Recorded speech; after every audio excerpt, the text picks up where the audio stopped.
Hello guys. Breach course को लेके एक बहुत बड़ी अपडेट आ चुकी है जिसका आपको बेसब्री से इंतजार था कि आवेदन कब से शुरू होने वाला है।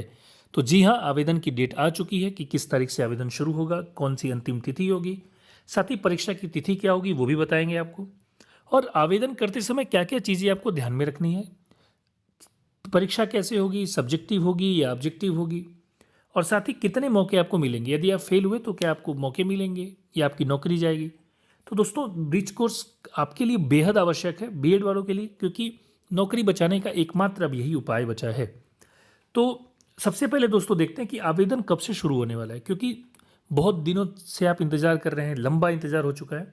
तो आइए देखते हैं। सुप्रीम कोर्ट का जो आदेश था वो 8 अप्रैल 2024 को आया था, और उसी के तत्वाधान में, उसी के क्रम में एनआईओएस ने 1 अगस्त 2025 को ब्रिज कोर्स के पंजीकरण के लिए चीज़ें स्पष्ट की, एक आदेश जारी किया। और डेट जो है दोस्तों ब्रिज कोर्स के आवेदन के लिए, वो अंतिम तिथि है 30 सितंबर।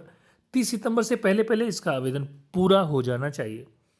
तो जाहिर सी बात है, ऐसे में 10 सितंबर से आवेदन शुरू हो जाएगा, यानी आज के 4 से 5 दिन बाद। और अपनी नियुक्ति जो आपकी है, जैसे मान लीजिए आप किसी विद्यालय में कार्य कर रहे हैं, तो अपनी नियुक्ति को आपको सत्यापित कराना आवश्यक है। जब तक नियुक्ति सत्यापित नहीं होगी, रजिस्ट्रेशन मान्य नहीं होने वाला है। हालांकि रजिस्ट्रेशन के बाद इसको सत्यापित करना है। देखिए, जो सोर्स है वो यही है, उत्तर प्रदेश बेसिक शिक्षक संघ का एक जो विज्ञप्ति इन्होंने न्यूज़पेपर में प्रकाशित कराई है। यहाँ पे आप देख सकते हैं कि 1/10/2025 से लेकर 15/10/2025, यानी अक्टूबर 1 से लेकर 15 तक आपको अपनी नियुक्ति को प्रधानाध्यापक या प्रधानाचार्य द्वारा सत्यापित कराना अनिवार्य है। जब आप सत्यापित करा लेंगे, फिर आपका रजिस्ट्रेशन आप कर सकेंगे। 6 महीने का कोर्स है, जानते ही हैं आप।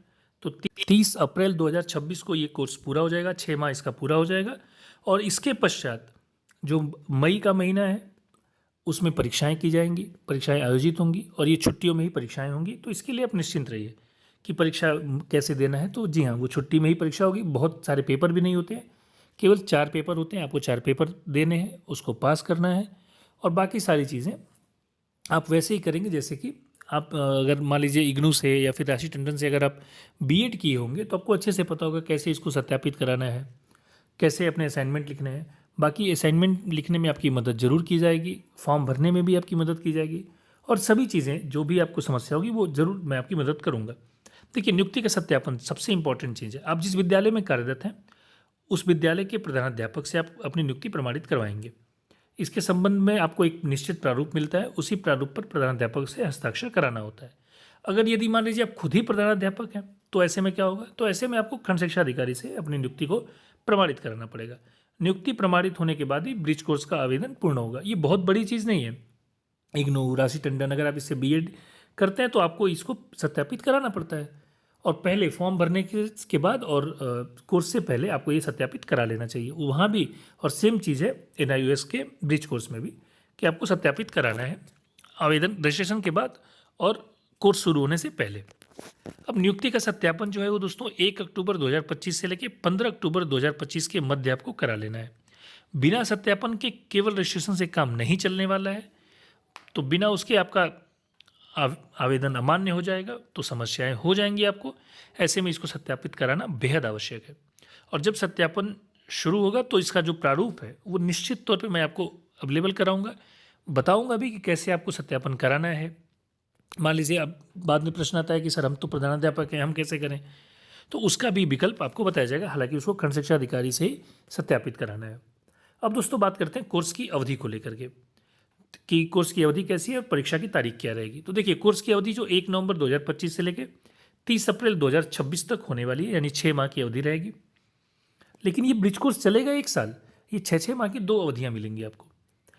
तो ऐसे में आपको ऑनलाइन क्लासेस, चूँकि एनआईओएस अवेलेबल कराता है, ऑनलाइन स्टडी मटेरियल अवेलेबल कराता है, सॉफ्ट कॉपी भी देता है, हार्ड कॉपी भी देता है।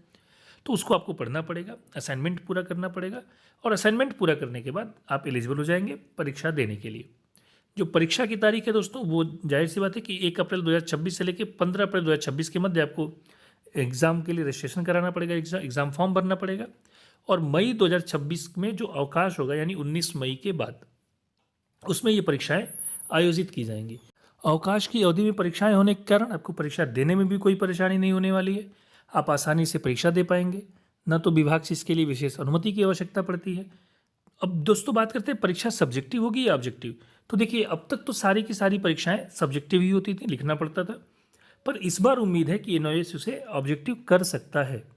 अब ये कर सकता है ऐसा नहीं कि 100% ऑब्जेक्टिव ही है, पर उम्मीद जरूर है कि एनआईएस इसको ऑब्जेक्टिव कर सकता है। आज तक जैसे 2015 बैच में जिन्होंने ब्रिज कोर्स किया उनको जो कराया गया था ब्रिज कोर्स, उसमें परीक्षाएं सब्जेक्टिव होती थी। लेकिन इस बार संभावना है कि परीक्षाएं ऑब्जेक्टिव होंगी।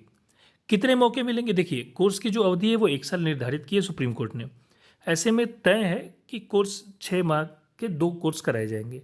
तो जाहिर सी बात है कि अगर आपका एक बार बैक लगता है, यानी आप एक बार फेल होते हैं, तो आपको एक मौका और मिलेगा। लेकिन दोस्तों सबसे अच्छी चीज़ तो यही है कि आप पहली बार में ही इसको पास कर जाइए। बहुत कठिन चीज़ नहीं है, बहुत आसान है। हाँ, थोड़ा बहुत पढ़ने की ज़रूरत है।